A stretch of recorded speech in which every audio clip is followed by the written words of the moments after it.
শুভ সন্ধ্যা এবং আসসালামু আলাইকুম। কেমন আছেন আমার প্রিয় আপু ভাইয়ারা?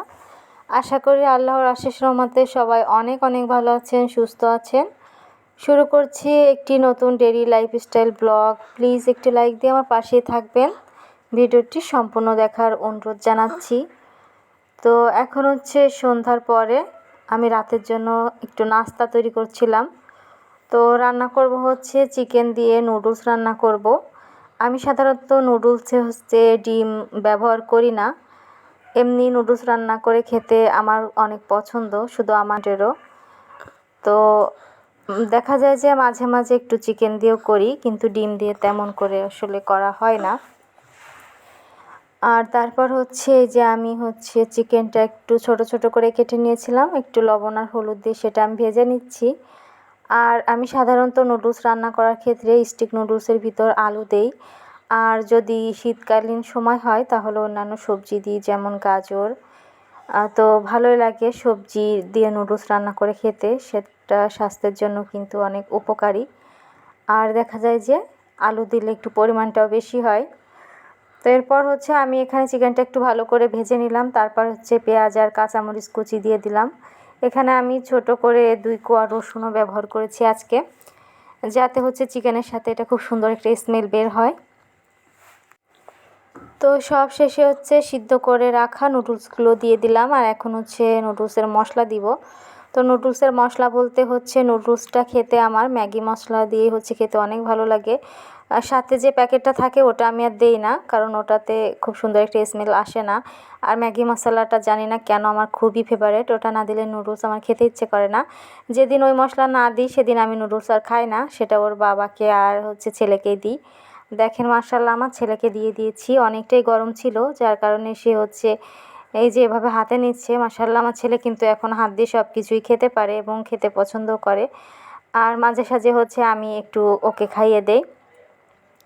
তো আমার প্রিয় প্রিয় আপুরা যারা ভিডিও দেখা শুরু করেছেন কিন্তু লাইক দেওয়ার কথাটা ভুলে গিয়েছেন, তো মনে করিয়ে দিচ্ছি, প্লিজ একটি লাইক দিতে ভুলে যাবেন না। একটি লাইক দিয়ে ভিডিওটি কন্টিনিউ করবেন। তো এরপর হচ্ছে ছেলের বাবা প্রায় রাত 10টার একটু আগে এসেছিল। আর আসার সময় হচ্ছে ছেলের জন্য 2টা মিষ্টি নিয়ে এসেছে, অনেক বড় সাইজের 2টা রসগোল্লা নিয়ে এসেছে। ছেলে গতদিন মিষ্টি খেতে চাচ্ছিল, তো সেটাই হয়তো তার মাথায় ছিল। তো আমাদের মতো মধ্যবিত্ত ফ্যামিলিতে আসলে মিষ্টি ওইভাবে কিনে এনে খাওয়া হয় না। আমি মাঝে সাঝে ছেলের আবদারের জন্য সুজি দিয়ে একটু মিষ্টি বানিয়ে দিই, সেটাতেই ছেলে অনেক খুশি। আর মাঝে মাঝে হচ্ছে বাসার সামনে দিয়ে একটা আঙ্কেল যায়, ওনার কাছ থেকে একদম খুচরা হিসেবে 1-2টা মিষ্টি কিনে থাকি। তো যাই হোক, আলহামদুলিল্লাহ মিষ্টিগুলো অনেক বেশি ভালো ছিল। আমিও খেয়েছি, তো আমরা সবাই মিলেই খেয়েছি।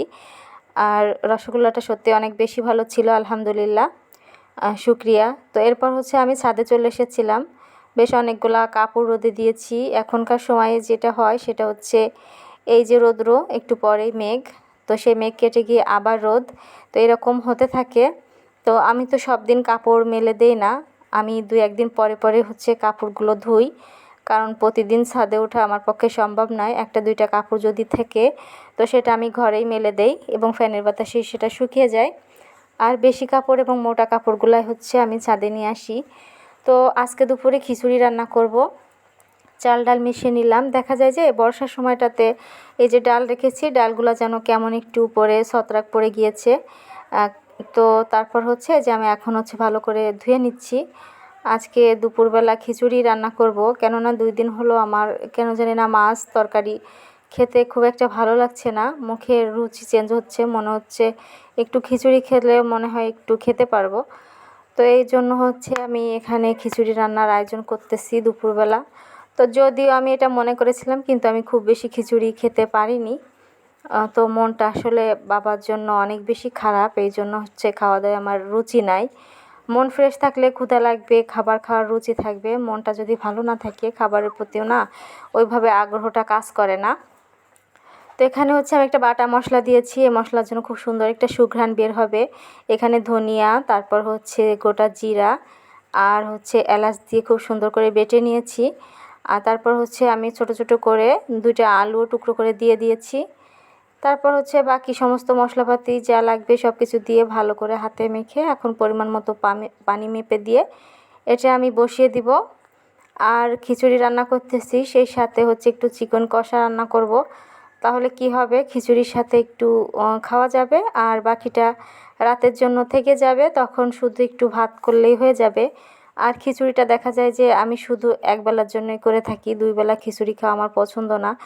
কিন্তু তারপরে যেটা হয়, খিচুড়ি একটু বেশি থেকেই যায়, তারপর আর কি সেটা রেখে দেই, সেটা অন্য টাইমে খাওয়া হয়। তো তারপর হচ্ছে খিচুড়ির সাথে খাওয়ার জন্য এই যে মরিচগুলো হচ্ছে একটু ভেজে নিচ্ছিলাম, মরিচ ভর্তা করব। তো আজকে খিচুড়ি রান্না করব। এর মাঝে কি হয়েছে, আপনাদের ভাইয়ার নাকি পেটে সমস্যা হচ্ছে সে জানালো, এবং সে খুবই অল্প পরিমাণ খেয়েছে, তবু তার খাওয়ার ইচ্ছা ছিল না। এদিকে আমার খিচুড়ি খেতে এত মন চাচ্ছিল, আর পরবর্তীতে হচ্ছে তার এই পেটেটা সমস্যা হলো। সব মিলে অনেকটা খিচুড়ি কিন্তু আজকে থেকে গিয়েছে।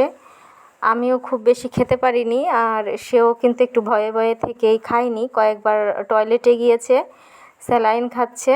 তো সমস্যা হলে যেটা হয় আর কি, তখন খাবারে ভয় আসে, মনে হয় যেন যেটা খাবো বা তেল মশলা একটু বেশি হলে মনে হয় পেটে আবার সমস্যা দেখা দিবে। তো এরপর হচ্ছে আমি খিচুড়ি বসিয়ে দিয়ে যে এখন চিকেনটা রান্না করার জন্য কিন্তু সমস্ত মশলাটা আমি কষিয়ে নিচ্ছি। আর শুকনো মরিচটা আমি কিন্তু সবসময় বেটে ব্যবহার করি, বাটা মশলাটা কেন জানি না অনেক বেশি ভালো হয় তরকারির জন্য। তো এরপর হচ্ছে যে আমি আলু আর চিকেনগুলো দিয়ে দিচ্ছি, যেভাবে রান্না করে ঠিক সেইভাবে রান্নাটা করে নিব। তো দেখা যায় যে আমাদের চিকেনটা বেশিরভাগই খাওয়া হয়, সপ্তাহে 2 থেকে 3 দিন চিকেনটা খাওয়া হয়। অন্যান্য সবজির তুলনায় আমরা সবাই খেতে পছন্দ করি, আমি, ছেলের বাবা। আর আমার ছেলে তো আসলে ওইভাবে তেমন কোনো বায়না নাই, তো ওকে হচ্ছে রান্না করে একটু ধরে দুপুরবেলা একটু খাওয়াতে হবে, ব্যাস।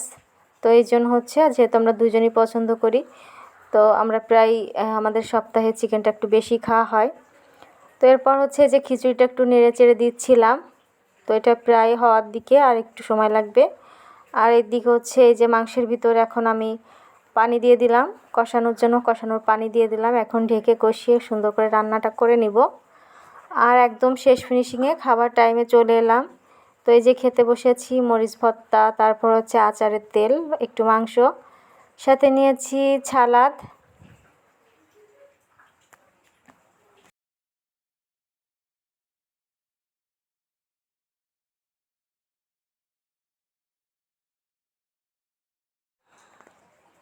আর সেই সাথে খেতে খেতে আপনাদের কাছ থেকেও বিদায় নিয়ে নিচ্ছি। কেমন লেগেছে আমার আজকের ভিডিও কমেন্ট করে জানাবেন। ভালো লেগে থাকলে প্লিজ সবসময় পাশে থেকে সাপোর্ট করবেন। আপনাদের পাশে তো আমি সবসময় আছি, থাকবো ইনশাল্লাহ। তো দেখা হবে নতুন কোনো ভিডিওর সাথে। ভালো থাকবেন সবাই, আল্লাহ হাফেজ।